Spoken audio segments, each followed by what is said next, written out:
Hello!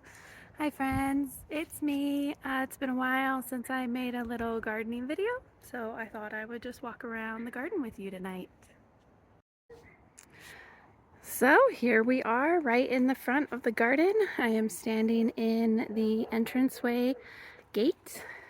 Let me turn around and show you where I'm at. Try to keep a steady hand here while filming. So that's my backyard there leading up to my house, and I got my little sidekick here, Mr. Miko, who is not allowed to come in the garden.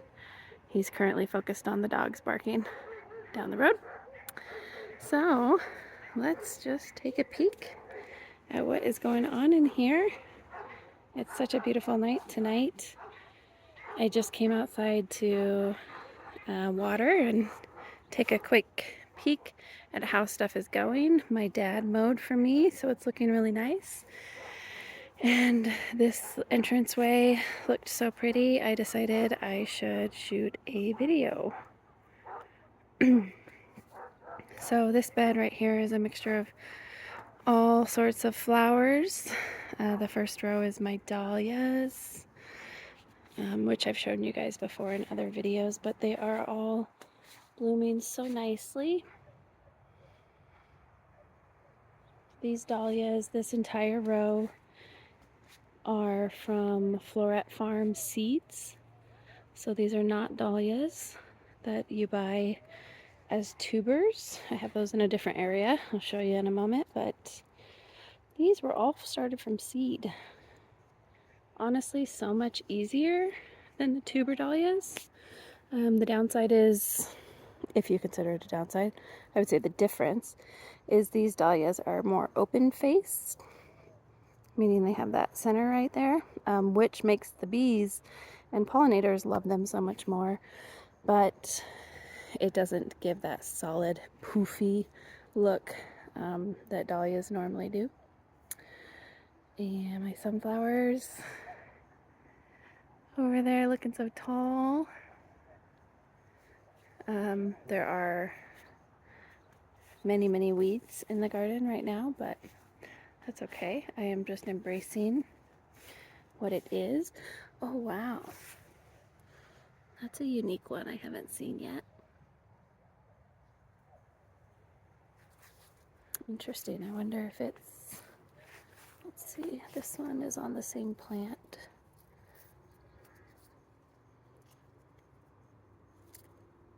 I think this one's on the same plant and it looks very different. Or maybe that's a different plant. Hard to tell.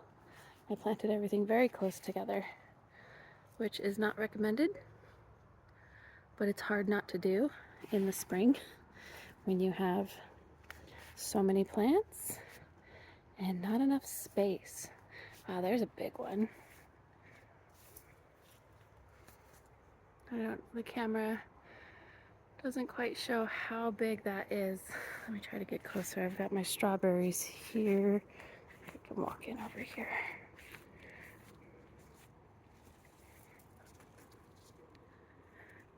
That's a good sized bloom. Always be careful putting my hand on the back of a flower. I have grabbed many bees that way. Oh, I really like that one. So the awesome thing about growing these from seeds is I can come out, and as the blooms fade, I'll try to see if I can find a faded bloom, then you can collect seeds from them. And so you want to collect seeds from the strongest, prettiest blooms. So the best thing to do, like that one over there that I absolutely love, is put like a little string on the stem so that I remember which one it is, and then I can come out and collect. This one looks like it's already done, I think. Yeah, because those are pushed backwards. So that's a good sign that it's already bloomed. Well, maybe that's not true. Some of these haven't bloomed yet and those are pushed backwards. I don't know. But dahlias, strawberries are still going strong. Oh my gosh, look at that beauty. I honestly haven't picked in weeks. I'm sure the bugs are just loving them, and that's fine. We got our fill. The new trellis I put up this year is doing amazing. I am absolutely loving it. We didn't get full coverage this year. Only the beans made it up to the top, but that's okay. I planted everything pretty late along the edges because we just put up this trellis. My dad helped me. That's why I'm saying we. He helped me put this up. The beans are doing great. But since we had to build the infrastructure this year, that obviously took away from planting time. The amaranth looks amazing. I love this. And I do have a pumpkin, or not a pumpkin, a watermelon growing down here. A couple others. Probably not gonna have enough time to reach their full potential before the freeze comes. And then over here I planted like gourds, I think. Looks like just a little mini pumpkin though. It's really cute. I think, oh, there's another one. See, they didn't get very tall, but at least I'll get something out of them. I just heard something over in the big apple tree. I have a visitor. It's either a cat from the neighbors or it's a wild animal. We shall see. Or not, if it's good at hiding. So then over here on the other side, try to move without making you guys dizzy. More amaranth and the sunflowers. I'm really excited to plan more of what I want to grow on this trellis next year and really just have it be totally covered. You can see little pumpkins. I thought these were gourds as well, but that's definitely just a pumpkin. But it's still really cool to see hanging there. And then we've got some cosmos just in the mix. I just tossed some random seeds in there and they are proving to be worth it. I'm just reaching my hand through the trellis to show you what it looks like there. Loving it. Gorgeous, gorgeous. Especially with the fresh cut grass. The amaranth is laying all on top of my strawberries. The second strawberry container there. I've got my row of peppers. Peppers are doing really good. Check this out. Oh, my dad came in here and we wrecked today. Looks like he got part of my plant. Whoops. It's alright, beggars can't be choosers, and I definitely appreciate the help. But I've got peppers in there covered with grass, but that's alright. Some big bell peppers. Jalapenos. Lots of jalapenos. I'm gonna try to do some cowboy candy. These I grew mostly for the foliage because it's really pretty, but they've got these really pretty little purple peppers. I couldn't remember if they were spicy or mild, so I popped one in my mouth the other night. Definitely spicy. Couldn't even chew it. I think I chomped down twice and spit it out. I don't really do hot. This guy's falling over. Look at all those peppers. Banana peppers. It's amazing. I mean, just these itty bitty plants. But then you come digging and it's like, whoa, look at all the goodies in there. The bell peppers are what amaze me. They're so big. On these little plants. I saw a really nice one. Oh yeah, look at that. Look at that. Goodness. So cool.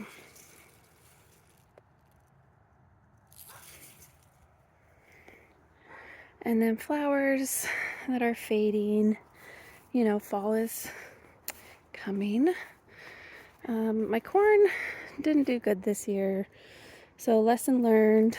When I planted this corn, I planted it in, there's like a weed fabric down there that has the holes in it, and I decided just to be safe to throw in 3 seeds in each hole, just to be sure, you know, that I got germination, because normally I start my corn seeds in a paper towel, and I didn't do that this year, so I thought I would just throw extra seeds in the hole and it would be fine.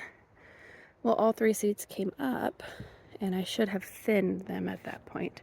I should have gone through and pulled out 2 and just left 1 in each hole, but I didn't do that, so they are overcrowded, and so the corn, I don't think it's getting enough energy to actually make the corn. So most of them are little like that. Like this. Which is sad. Yeah, so I kind of screwed that up. But I will definitely have corn stalks for decorating. So that is always a goal of mine. And then I've got my tomato bed over here. So if anyone is curious how I grow my tomatoes, I make little walls, or not little, I make walls out of T-posts and this bendable fencing. So I put the T-posts in, I do 3 on each row, and then I put the fencing along it, and I just attach it with any sort of wire. So I just use that because I had it on there. And then when the tomato plant is growing, I'm on the back side right now, so you can see a little more. Well, let me show you the front. So as the tomato plant is growing up from the ground, there's 2 plants right there. So as it's growing, I prune it up, and then I start to tie the plant itself to the fencing, and I do it with a loop so that it can not be too tight, not cutting into the plant. Just a nice loop. And then as the plant grows, you just continue to tie it up. So here's another one way up here at the top that I recently tied.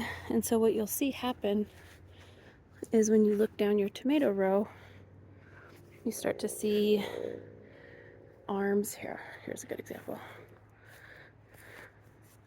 You see that right there? That arm reaching out. Let me get another angle. So this is my second row here. And so this arm of the plant, so it's coming out. So all I need to do is get a little tie. I'll show you. I keep extra ties right here on top of the fence. Let's see if I can do this one-handed. Okay, so I've got my little tie. I like these little green ones that have a wire in the middle, so they're bendable. And you just take your tomato arm, find a good spot. I prefer to do it right under a leaf node because then it won't slide down. It's like jammed right there in the armpit. And you put your tie around it, and then you bring it to the fence and just twist your tie on.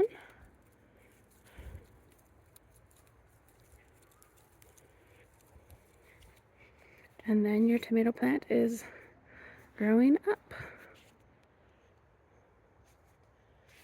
So then you have these little walkways. I planted marigolds, and then there's a bunch of flowers and stuff that have seeded themselves down there, and I've just let them stay. But then you've got these walls of tomatoes. The plants are starting to die off. It's been a really hot summer around here, and so they've been super stressed. And honestly, there's not too much you can do about that with tomatoes. So like these ones are really dying off, but they're still producing. I've actually heard that a stressed tomato plant makes a sweeter tomato. So you see that arm right there? I'd come in here, especially since it's got a tomato on it, and just tie this up to the fence. Got a lot of stuff growing in here. There's weeds, quote unquote weeds, growing through there, but they're actually flowers that I've seeded in here before. Last year this garden bed was all flowers and it dropped seeds, so stuff is growing. Here's my little zinnia patch. I harvested a bunch of these for my bouquets this weekend, so the big beautiful ones are gone, but new ones are coming. And then the volunteer sunflower that volunteered herself right in the middle of my zinnia patch, and I almost pulled it, but I didn't, and I'm glad I didn't. It's beautiful. I'm kind of glad I didn't. Kind of ruins my zinnia row though. Oh, it looks like I missed a big beautiful one. Look at this. Oh, that coloring. These are also from Floret Farms seeds. All of these, I just put the seeds right in the ground. Gorgeous. These tomatoes are blocking my walkway.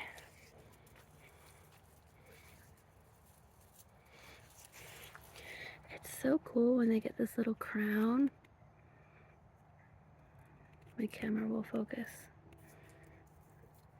That little crown of yellow blooms. My camera doesn't want to focus on it.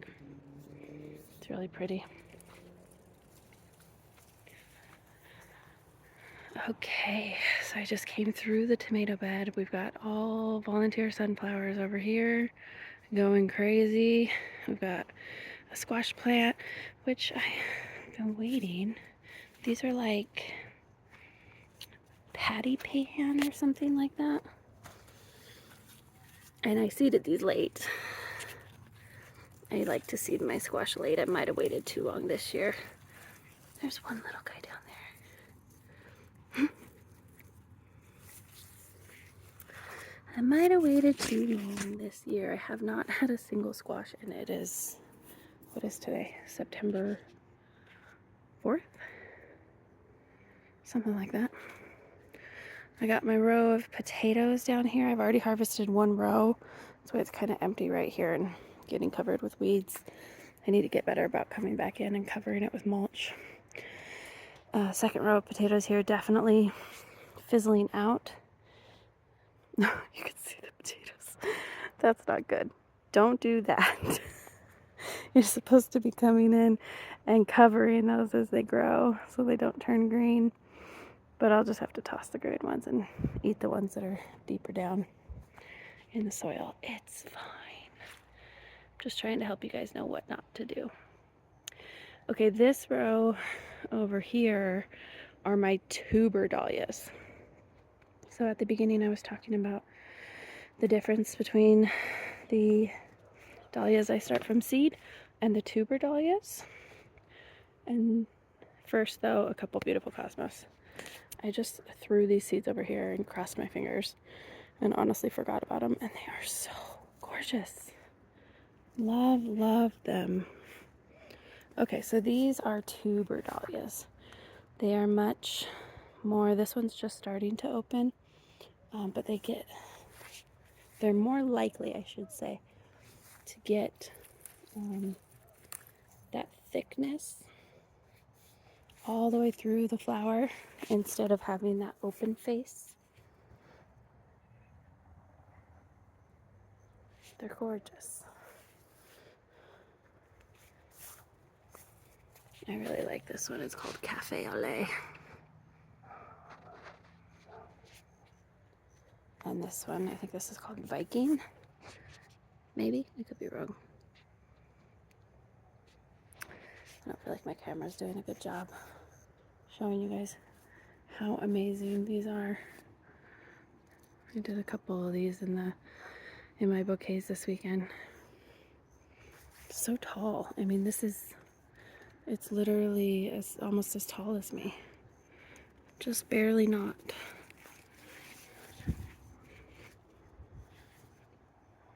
This one is from seed.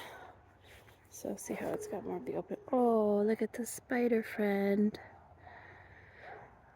A little crab spider. The camera does not want to focus. All right. Over here, this used to be just a wildflower mix. I planted wildflowers over here a few years ago, and they keep coming back. And then over here, I tried to put in, well, it was onions. So it was onions at the beginning of the season. And then I seeded beans. And I really had bad luck. There's only like 3 or 4 there.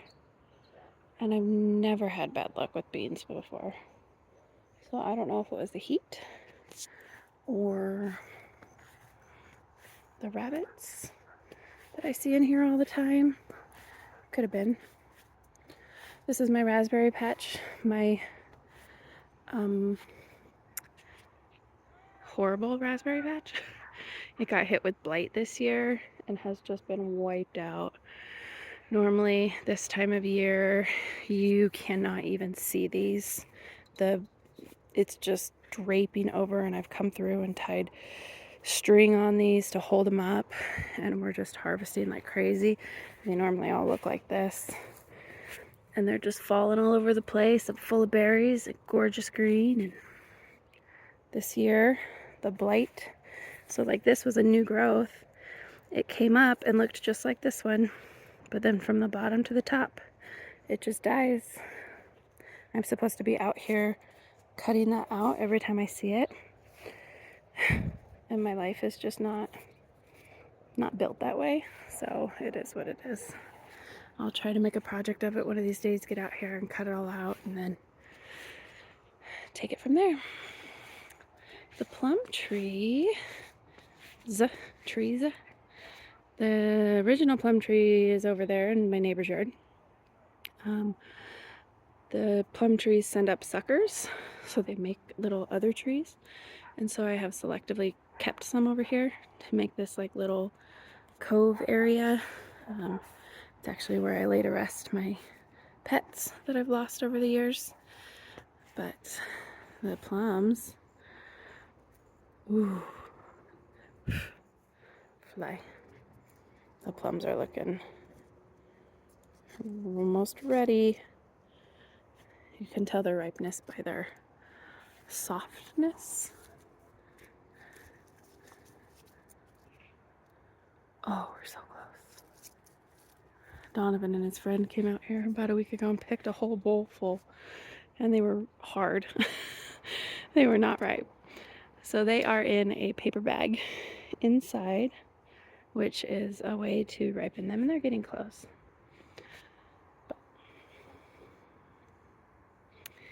There's my pumpkin patch, who has also been hit by a lot this year, and I've just kind of let it be. It is what it is.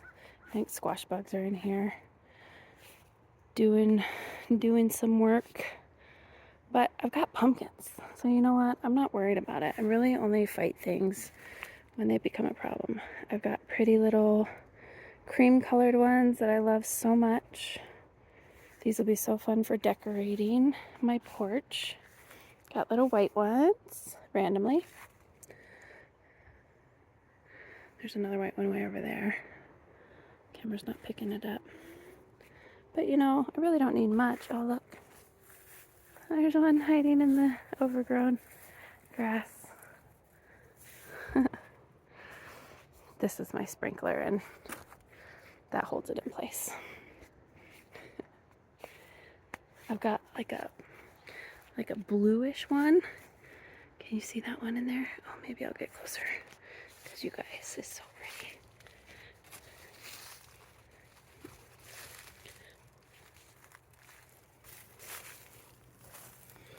Oh, isn't that pretty? Ooh, I'm so excited to decorate more white ones. But the big boys are over here.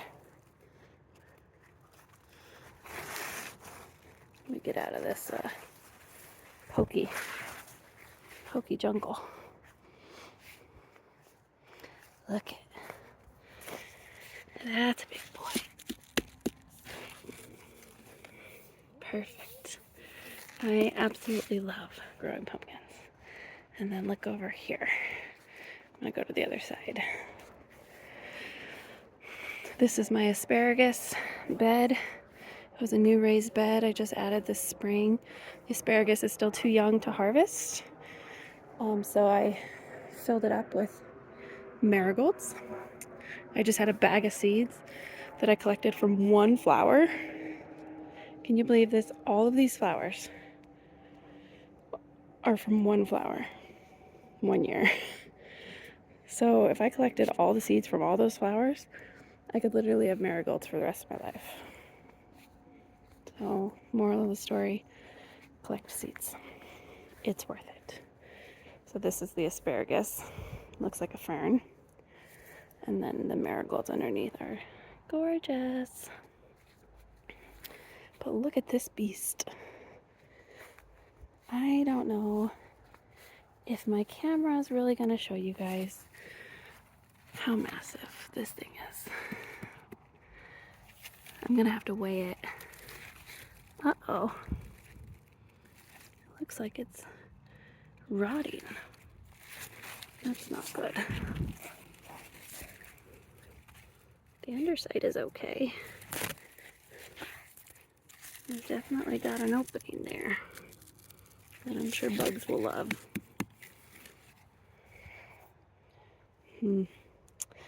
It's a beauty though. Huge, nice big pumpkins all the way around. I've got some little ones in here. Not tiny. I do want to grow tiny ones. Another year I've done it before, but ouch, so pokey. So you got the white and then the like light pink. And then there's some little orange ones in there too. All over. They're all over. I'm happy with it. Like I said, it doesn't look amazing. It's not bright green and there's patches because the squash bugs have killed stuff off. I even had vine borers on one plant, maybe more. I just for sure identified them on one plant. But I'm still getting what I want. I'm still getting the pumpkins. And nature is doing what it needs to do. The birds are getting more food from the bugs that I'm not spraying. And they are just helping the world go around. So this is my garden. This is my little sanctuary. It is a wild mess right now. But I was actually just watching another gardener YouTuber, an actual gardener YouTuber from Roots and Refuge Farm, and she was making a comment about doing a garden tour this time of year is not really something anybody wants to do because the garden is a mess. But she made a comment that she knows, if nothing else, she will love to watch it in the winter. And I agree with that. I think doing these YouTube videos is going to be more for me than for anybody else, but I really hope if anybody else joins me that you guys also enjoy it. And maybe you can also come back in the winter when you're just desperate for color. When outside is brown and dull, you can come back and visit these videos and enjoy it. So, if you made it this far, thanks for joining me, and I will see you guys next time.